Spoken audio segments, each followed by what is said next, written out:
This protocol demonstrates the use of a syringe-driven direct injection vaporizer as part of a digital low-flow anesthesia system. The direct injection vaporizer accurately delivers anesthesia at very low flow rates compared to a traditional vaporizer, making it a promising alternative for controlled anesthetic delivery to rodents. There are many precision vaporizers available for veterinary use that operate between 0.5 and 10 liters per minute.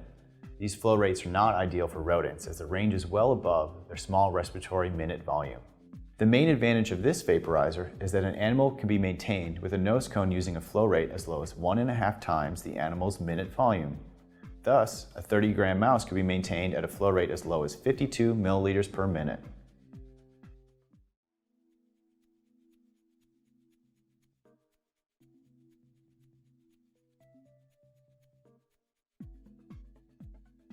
First, select a carrier gas source. To utilize the internal air pump, unscrew the rear inlet port, allowing the internal pump to take in room air. Then, connect a charcoal canister to the exhaust port.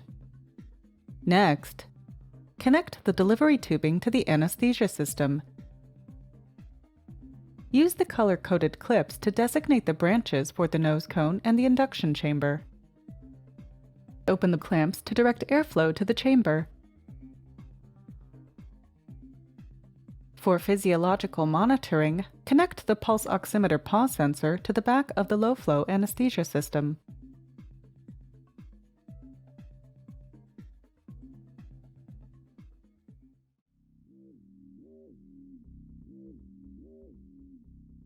Turn on the low-flow anesthesia.